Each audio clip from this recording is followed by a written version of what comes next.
money will decide, okay, that if you make enough money, if you have enough income, then you're not going to get Social Security. That you've paid into it your whole life, but we're going to look at your taxes, and we're going to look at your income, and we're going to set an arbitrary amount.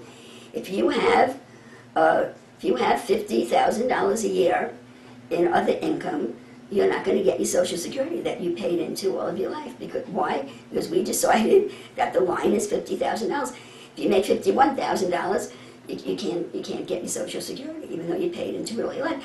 And I'm looking at him as he is seriously making this statement about my money that I worked my whole life to pay into, and I'm still paying into. Okay? If you get a salary, you pay Social Security taxes. And he's sitting there saying, I'm going to decide as governor or as president, I'm going to decide that you make too much money to collect your unemployment insurance, and therefore I'm going to take it away from you. Well, you're upset about that? What are you upset about? You know, like, it's not your money. So this is the bureaucrats in Washington. They think it's their money. It's not their money, it's our money. See? It's not your money. So this corrupted thing, he has a very nice demeanor, Kasich, and he has a very nice way of presenting himself. But I'll tell you something.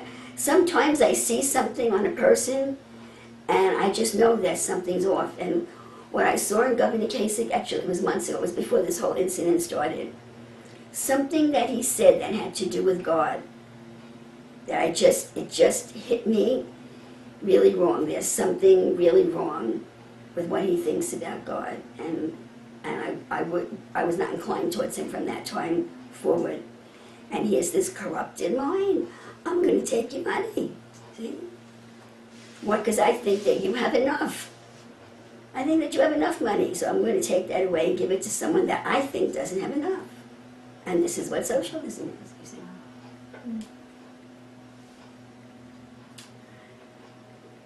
I thought I was starting to say something else. Is there anything else, Lynn? Mm-hmm.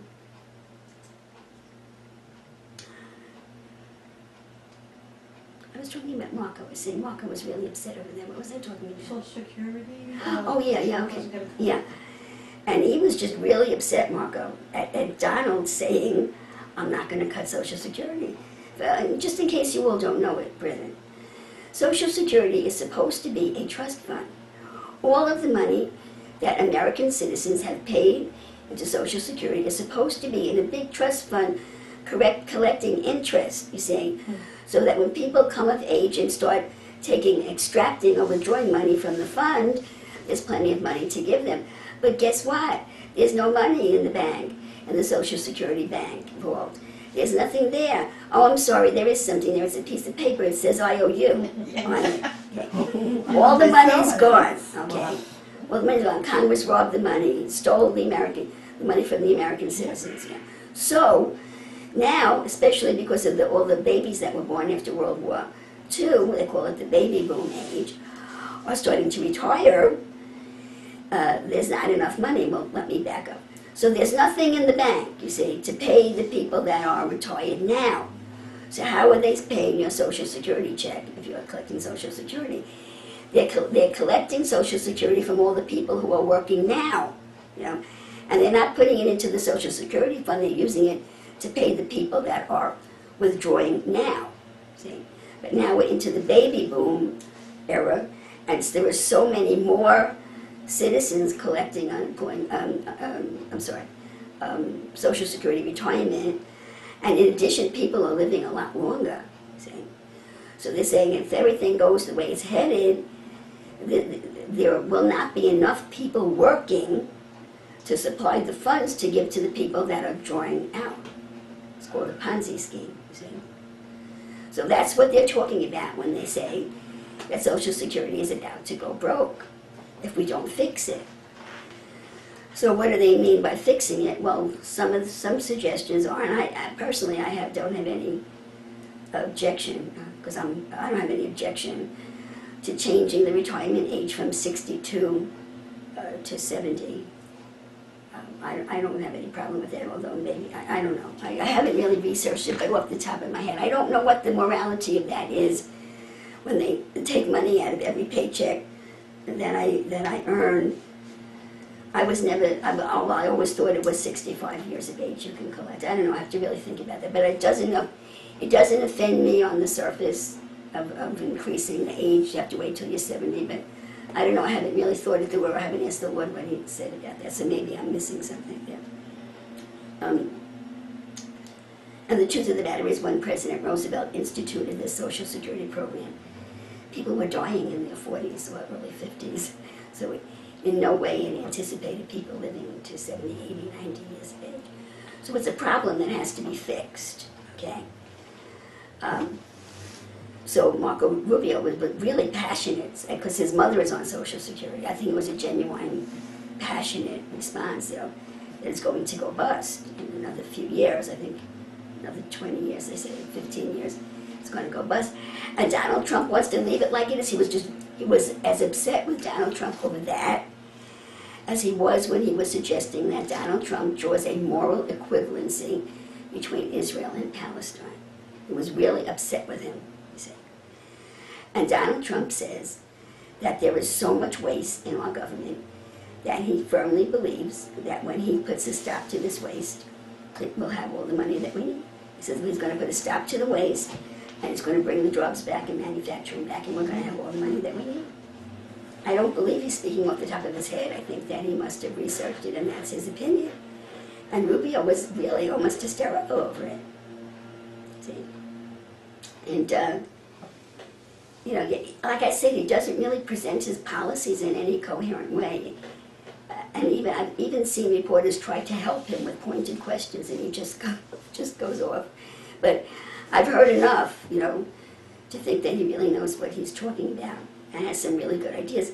So he said there's all of this waste, there's fraud going on, and something else that he said, which I think is very important.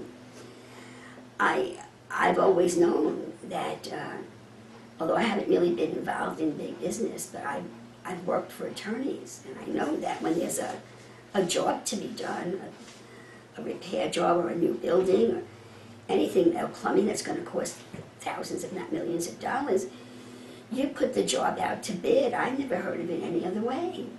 You put it out to bid, and the company that gives the best price gets the job. But apparently we don't do that anymore. Apparently they just give the job to their friends, and their friends are like doubling and tripling the price. So they're just milking the American people. They're milking us to death. They're just milking us to death. So he said that he's going to put a stop to that you're going to have to bid for the jobs. And he said, in addition to them just giving it to their friends, and I'm saying it probably twice the price, he didn't say that, but that was the implication. In addition to that, he says that they're not even, that they don't even, they don't even purchase the right products, because they just want to give it to their friends, and that's all that their friend can offer. So they don't even get the best materials to do the job. They just intend on giving the money to their friends. So he would restore the bidding process. And he said I've been hearing this for years, that there are dead people collecting unemployment, Social Security and unemployment, and dead people collecting Medicare. Oh, by the way, again, there's a man on YouTube that I've been listening to lately. I can't vouch for his credentials. I can just say that he really seems to know what he's talking about. And he did identify himself. He's an older gentleman, that he was in the government for years. I think he was in the military for years. I find him very interesting and very credible, but I cannot vouch for him because he's new for me. And his last name is Mount, M-O-U-N-T. I don't recall his first name. And he is saying that Obamacare is bust. It's all over, and it won't make it past 2017. And this is his story that he knows. I think it was his daughter, someone that he knows personally, that was going to, I don't know whether it was some kind of school. So they were in school, okay, and they were being trained. They were being trained on how to deal with the insurance, what do they call it, exchanges under Obamacare. each state is supposed to have an exchange through which you buy your policy, and I don't know enough about it to tell you any more than that, but you buy your policy. Like New York State, like here, the exchange is their Medicaid system. You know, if you need insurance, and you call Obamacare, you want it connected to Medicaid. So there's a vehicle by which you can purchase medical insurance, and if your income allows it, you're entitled to a subsidy, which gives you very cheap medical insurance. But if you earn too much money to get the subsidy, your medical insurance is about $700 a month. And as he was explaining it, the reason it's $700 a month for 80-year-old women that have pregnancy insurance. And that's what he's saying, that it's crazy stuff like that they're making. They're insisting on that you get insured for pregnancy when you're past menopause and all kinds of crazy things like this. But anyway, so the vehicle for Obamacare is the state exchange through which you purchase insurance and get federal subsidies. That's the best way I can explain it to you. So I think it was their daughter was in school to be in this kind of a job, and they were being told she was being given the mechanics of purchasing this medical insurance, and she asked the instructor, "Where is Obamacare in this? There's no Obamacare isn't here." And the instructor said to her, "Oh, we're not even teaching you how to assist people to purchase medical insurance through Obamacare. It's not even in our course curriculum because the program is busted and won't make it past 2017." Okay, so this is the problem. If you have an Obamacare policy, and you think that you're medically covered for, let's say you need, God forbid, an operation for $150,000, you go and have the operation, and then Obamacare says we don't have the money, there's no money in the exchange. You now owe $150,000. So they're collapsing the whole medical system. So that was, and his conclusion, I guess it was his wife. You can't see his wife, but her voice is there. What they were saying is it's time to start taking care of yourself. Well, I don't know what that means. Maybe it means you have to go get your own. I don't know what she meant by that. It's time to start taking care of yourself. But I've been telling you for a long time, start developing this relationship with God, because you don't know what's over your health care. You have to trust Him, because when Obamacare goes bust, I don't know what it means for the rest of the medical insurance system. I don't have enough knowledge to speak any more about it. But everything's breaking. Everything's breaking. So, Lord, is there anything else that you want me to talk about? I really had a lot of spiritual revelation this morning. But I think I realize now that this was very important, and I told you that the Lord was giving it to me this morning, but it's not in any form that I could have preached it, and this was a really important message. So I'm glad that this came out. Anything else? Anybody else? Anything else? Well, the big businesses, they're paying the fines rather than paying for the Obamacare because it's cheaper for them. Mm-hmm.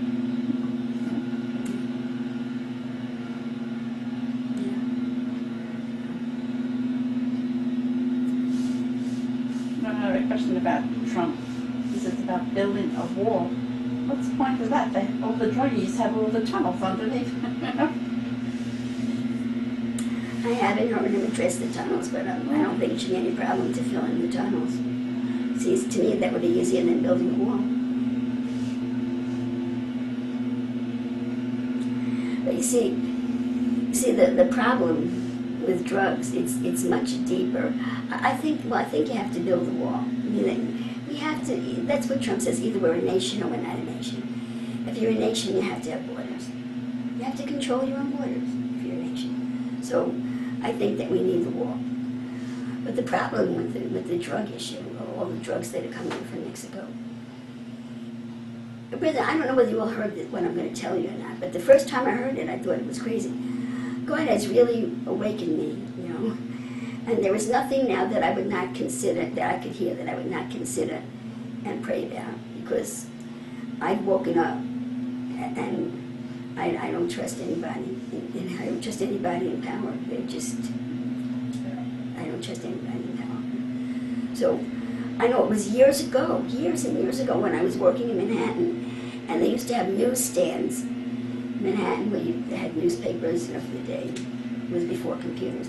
And there was this piece of paper, this flyer stuck to the side of the newsstand, and it said, "The CIA is responsible for all the drugs coming into the country, and they brought those drugs into Manhattan and destroyed the black culture in America." Mm-hmm. And I said, "Oh, isn't that ridiculous? The CIA is good. Don't you know that they're good? Don't you know they're good? Mm-hmm. The CIA is good." Yeah. But I started to wake up when I heard a simple news report quite a few years ago that when the Taliban had come into Afghanistan, Afghanistan was at the time and is again the major source of heroin. Their major crop is poppies, which you make heroin.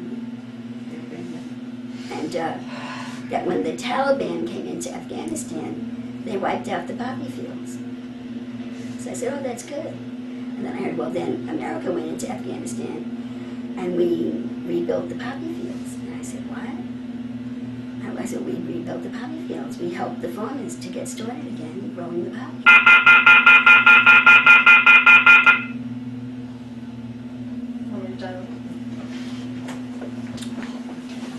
We helped the farmers to start the poppy, and now the poppy fields are all over Afghanistan again.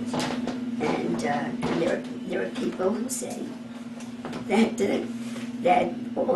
these drugs run America, that runs the government. It's hard to believe. I mean, I think it's impossible that we could not stop the drug trade here if we wanted to. Hello. Why is it not stopped? Because we're the dealers. It's terrible. It's terrible. Welcome to Spring Conference calling. Terrible. The conference has not started. Waking up. If you are the host, please enter your 4-digit host code to... With the gun situation. We will not connect you to your call. There are 1 attendees in this conference. The host has joined the conference. Okay, I think that we'll just end a little early today unless the Lord comes up with something else in the next couple of minutes. We'll end the file and we'll do closing comments.